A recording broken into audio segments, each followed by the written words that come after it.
Jorge, ¿cómo le va? Buen día, Sergio Fischer lo saluda, ¿cómo está? ¿Qué tal, Sergio? Buen día, ¿cómo está? Bueno, Voy a, en tiempo de le voy a descuento, hacer, ¿no? Para ocupar este cargo en CRA. sí, en realidad le voy a aclarar que justamente hace muy poquito tiempo, en el día de ayer, yo terminé mi mandato, ayer por la tarde, así que ya soy expresidente, pero bueno, todavía uno está trabajando para CRAN. Bien. A ver, yo decía que las lluvias llegaron quizás un poco tarde para algunos sembradíos de trigo, algunos todavía que fueron implantados un poquito más tarde, recibieron la bendición del cielo, ¿no? Pero bueno, ¿cuál es el estado de situación en relación al trigo, Jorge? El trigo, yo le diría de que buena parte del trigo fue comprometido por la sequía. Esa parte comprometida lamentablemente no se va a recuperar en las condiciones que son necesarias, con lo cual vamos a tener un porcentaje de caída en rendimiento seguramente, no sabemos cuánto porque hay que hacer un relevamiento y hasta el final no se sabe, pero no podemos evitar de decir de que la sequía volvió a afectar al trigo en este caso. Lo que está empezando a pintar muy bien es lo que es cosecha gruesa, digamos, soja, sorgo, maíz, Ujú. que se está sembrando en parte y parte ya ha sido sembrado, porque bueno, esta humedad sin duda lo está ayudando. Mm, Bueno, uno de los sectores que nuclean ustedes es el sector lácteo, ¿no? Como Confederaciones Rurales Argentinas. Y el sector lechero no es el que más buenas noticias ha tenido hasta el momento. Incluso estas lluvias para recuperar la pastura no son suficientes. Digo, falta tiempo. Y además cuando se concentra demasiada humedad, tampoco se puede aprovechar porque el ganado termina aplastando el poco pasto que hay disponible. Es decir, es una situación muy particular la del sector lácteo. ¿Cuál es el estado de cosas actual, teniendo en cuenta que además no hay reservas? Sí, efectivamente, todos los extremos son malos, ¿no? Ni mucha sequía ni exceso de humedad. Evidentemente hay un punto de equilibrio. El tambo está en una situación muy crítica, no puede salir de una crisis crónica que viene arrastrando durante muchos años. Yo le llamo que está empantanado en ese lugar. Ujú. Y lamentablemente no hay salida porque no se termina de definir qué tipo de lechería queremos en el país. Si queremos una lechería solamente para el consumo interno o queremos saldos exportables para poder generar recursos y que el sector crezca. Esto hace que los valores con los que se ha movido el precio de la leche estos últimos años sean valores que producen quebranto, o sea, no hay ganancia. Y por supuesto está muy agravado por el incremento en el precio de los granos que se ha producido con los famosos dólar soja. Sí. Todos los que producimos o carne o leche, en el caso de los porcinos también, aves, todos los que consumimos granos para producir, lamentablemente nos vemos afectados por un incremento importante en los costos de alimentación. Esto hace que se desequilibre o se desbalance este costo de producción y terminemos teniendo quebrantos importantes. El tambo es uno de ellos, no puede revertir su situación lamentablemente y esto está llevando a que estamos viendo un achicamiento muy fuerte de la lechería, vemos muchos tambos cerrándose, el Ujú. que no se cierra se ha achicado en cantidades importantes en vacas en producción, y podemos pensar que si esto continúa, evidentemente el año que viene, no digo que falte leche, pero por supuesto no va a sobrar nada, porque acompañado por la sequía, el sector no va a poder tener el nivel de productividad que uno pensaba, ¿no? Mm, Jorge, yo siempre me hago esta pregunta, ¿no? Aquellos que más o menos tocamos de oído en temas económicos, tratamos de entender cómo hace un productor agropecuario para sostener en fundamentalmente el sector lácteo, ¿no? Sostener la producción con pagos diferidos a 60 días en este contexto de inflación. Pagando vacunas e insumos a valor dólar MEP o contado con liquidación. Vendiendo la producción no solo a 60 días, sino que con un precio que está pisado por el propio gobierno. A esto se le suma la sequía, los costos laborales, digo, ¿cómo hacen para armar un Excel que sea relativamente coherente para determinar el costo de producción de cada litro de leche? Porque hay distintas variantes. Apareció el dólar soja, por ejemplo. Es decir, no se puede planificar a un año. Lamentablemente el panorama es tal cual lo que usted lo ha planteado. Ahora, ¿cómo hace? lamentablemente la resultante de esto es el endeudamiento y la descapitalización. El productor, para poder sobrevivir, tiene que apelar o a tomar créditos, que son imposibles porque las tasas de interés son usurarias, y si las toma realmente es un camino sin regreso. Y por otro lado, en la descapitalización, que es lo que recién decíamos. Vemos tambos que se van Ujú. cerrando, tambos que se van achicando y que tienen menos vacas. No hay otro camino, porque el productor es el último eslabón de una cadena que va ajustando de arriba para abajo y que lamentablemente el número de productor es el que termina subsidiando a toda la Claro. cadena, porque evidentemente no tiene a quién transferir. De Ujú. arriba para abajo se van transfiriendo los ajustes y el productor no le puede decir a sus vacas que mañana consuman menos comida y den la misma cantidad de leche. Y ahí es donde se produce este punto de quebranto del que estamos hablando. Volviendo sobre el tema del trigo, que es una de las producciones que quizás más preocupa por la cantidad de hidratos de carbono que consume el pueblo argentino. Digo, y lo consume muchas veces porque no le queda otra alternativa, porque la proteína animal es muy cara. Es un segmento que socialmente tiene un alto impacto, ¿no? Digo, ¿hay riesgo de que falte trigo en la Argentina el año que viene para los subproductos? No, yo creo que como viene pintando la cosecha, no corremos riesgo de que falte trigo para el consumo interno. Bien. Lo que sí creo es que no vamos a tener el saldo exportable que podemos tener otros años y que genera recursos importantes. No hay que olvidarse que nosotros somos uno de los principales abastecedores de Brasil, es uno de nuestros principales compradores y esto genera recursos importantes. Así que hay que tenerlo en cuenta porque va a hacer que se sienta, digamos, impactado el presupuesto nacional en esto. Mm. Y volviendo ahora, retomando el tema de la producción del grano grueso, sorgo, maíz y soja. Digo, las expectativas son evidentemente favorables teniendo en cuenta el desarrollo del comportamiento climático de las últimas semanas. ¿Qué es lo que tiene que pasar para que no pase nada grave? Bueno, tendríamos que rezar para no volver a tener una sequía como la que tuvimos el año pasado. Sí. Si el clima se mantiene dentro de estas condiciones, podemos decir que podemos aspirar a una cosecha gruesa importante, interesante.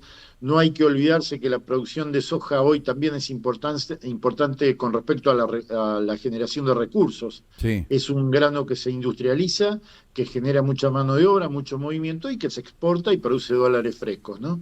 El maíz y el sorgo se consumen, sobre todo para producción acá adentro. Así que de no haber un problema climático y por supuesto diría alguna medida por parte del gobierno que sea muy negativa, podemos pensar de que vamos a tener una cosecha de granos gruesos mucho mejor y por supuesto por encima de lo que tuvimos el año pasado. Ujú. Esa generación de recursos en gran medida se las queda el gobierno sin arriesgar demasiado, ¿no? Estamos hablando del 30% de lo que produce un productor agropecuario, un poco menos en algunos casos, 20, 25. En las últimas semanas, el ministro de Economía, Sergio Massa, ha hecho referencia a una reducción paulatina de los derechos de exportación. ¿A cuánto de eso le da credibilidad, Jorge? Bueno, siempre hay que creer, porque la verdad es que la única alternativa que tenemos hoy en ver una luz en el camino es justamente el alivio de la carga impositiva que tenemos. Mm. Hoy las retenciones son, digamos, son un peso negativo importante en lo que es la producción de granos, pero también tenemos que evaluar la unificación del tipo de cambio. Hoy en la diferencia Sí. cambiaria está jugando como una retención encubierta y yo diría que más grave todavía que las retenciones. Compramos a dólar, a muchos productos a dólar paralelo y lo que vendemos lo vendemos a dólar oficial. Ahí tenemos un diferencial muy importante que son recursos que se los termina quedando básicamente el Estado. Y por supuesto, sumado a eso las retenciones, hace que en muchos productos usted cuando va a la góndola a consumir termine pagando casi el 50% de impuestos en cualquier Sí. producto que usted consuma. Esto es imposible de poder seguir resistiendo una situación como esta en este país. Hay que equilibrar ese diferencial que hay en la cadena desde el productor al consumidor, porque lamentablemente hoy pesa muchísimo en el bolsillo de la población en la Argentina. Y por supuesto, hay que tener en cuenta la importancia que ocupa en los recursos del Estado el sector agropecuario, porque de cada 100 pesos que ingresan a las arcas del Estado, 70 pesos son producidos por la agroindustria. Sí. Entonces, en lugar de asfixiarla y de ahogarla con una carga impositiva excesiva, habría que incentivarla para que produzca más, porque de esa manera, si producimos más y podemos exportar, hasta tenemos la alternativa de que el gobierno pueda tener más recursos también, ¿no? ¿Qué le sugiere lo que ha dicho el gobernador electo Rogelio Frigerio en relación a quitarle de alguna manera ese peso que carga sobre las espaldas del sector productivo en términos de costo impositivo? Digo, y además, si han tenido algún tipo de reuniones con el futuro gobernador para resolver un problema crónico que tiene la provincia, que es la conectividad vial de segunda y tercer orden. Bueno, con respecto a la visión que tiene el gobernador ya electo Frigerio, yo diría que es parte de lo que venimos pidiendo desde hace mucho desde las entidades, que justamente se alivie esa carga fiscal y se generen medidas de incentivo para que podamos producir cada día más. Un poco lo que acabamos de decir Sí. hace segundos atrás. Con respecto a la mejoría de los caminos rurales y del proyecto que se tiene sobre todo lo que es la traza caminera rural, yo creo que es importantísimo. Hoy el campo necesita básicamente infraestructura para poder producir y en esa infraestructura tenemos los caminos, Sí. tenemos también los puertos, las vías ferroviarias, la conectividad, inclusive todo es un paquete de medidas que lamentablemente cuando a nosotros como productores nos piden eficiencia de tranqueras hacia adentro lo logramos, porque el sector es muy dinámico y tiene herramientas para poder ser eficiente. Pero cuando no hay infraestructura, esa producción traspasa las tranqueras del campo y se pierde, porque justamente el Estado no está brindando el escenario que se necesita para que se continúe toda esta producción y que termine siendo exportada de Ujú. manera tal, con bajos costos y de alguna forma con mejores recursos para el país. Mm. ¿Por qué Córdoba puede tener trenes, ferrocarriles para transportar los granos, sacarlo de las rutas y nosotros no? Porque desde el gobierno provincial de Córdoba hace muchos años que se le viene dando justamente esa preponderancia que hace falta al sector agropecuario, porque realmente se están aplicando medidas como las que estamos haciendo. Fíjese que el impuesto inmobiliario en Córdoba, todo lo que se recauda está destinado al manejo y a Sí. la mejoría de todo lo que es trama de caminos rurales. Eso es Ujú. importantísimo. Hay créditos desde la provincia para incentivar a los pequeños y medianos productores a que puedan sostener, crecer e inclusive en muchos aspectos agregarle, a meterle valor, tener valor agregado. Fíjese inclusive cómo la industria del biodiesel, del bioetanol, de Ujú. alguna manera se ha desarrollado. Sin duda estos son sectores inversores mucho más importantes de los que hablo, pero se ha abierto el camino y el horizonte para que la gente camine hacia adelante, progrese y trate de alguna manera de ir creciendo, que es lo que Ujú. hace falta. Bueno, no en todas las provincias los gobernantes han tenido esta misma visión y por eso esa diferencia que notamos en la provincia de Córdoba, ¿no? Mm. Bueno, y por último, digo, a ver, volviendo sobre el biodiesel, el bioetanol, en Córdoba se impulsa, se promociona, se subsidian créditos y acá en la provincia de Entre Ríos no se dan habilitaciones. Pasó con Nogoyá, pasó con otra planta, creo que por acá muy cerca de la ciudad de Paraná también. Es decir, evidentemente hay mucho de no dejar hacer, ¿no? Yo le diría que hay mucho de falta de conocimiento, hay mucho de decisión política que sin ninguna duda es lo que define esto que estamos hablando. Y por supuesto hay mucha presión de sectores a los que no les conviene. Vamos a ser honestos que esto que estamos hablando a un sector de la producción petrolera no le conviene Sí. y sin ninguna duda continuamente viven haciendo lobby para que lo que estamos pidiendo o lo que estamos diciendo no se pueda llevar adelante. Por eso digo que acá es importante la decisión política con una visión de qué es lo que se quiere del país y qué es lo que se quiere desde cada sector productivo del país. Y ahí recién nos vamos a empezar a poner de acuerdo para ver por dónde vamos. Bueno, con esto último que usted me acaba de mencionar, y ya le mentí, parezco dirigente político, digo, ya le mentí, no era la última pregunta, digo, con esto último que usted me acaba de mencionar, hay un cierto grado de coincidencia con lo que viene, o al menos manifestando Juan José Bailo y Sergio Massa, esto de aumentar el corte de bioetanol. Es importante porque el aumento del corte, sin ninguna duda, va a hacer que tenga una participación en el consumo de los combustibles más importantes y va a incentivar esa producción, es valor agregado lo que estamos hablando. Es no exportar granos, sino exportar también mano de obra, generar trabajo en el interior, arraigo que se necesita, y todas estas son las medidas. No es muy difícil lograr el camino para que todo esto se desarrolle. Lo que hay que tener es decisión política y enfrentar estas situaciones y tomar el toro por las astas. ¿Cuánto tiene para desarrollar en el sector agropecuario de la provincia de Entre Ríos? Tiene mucho.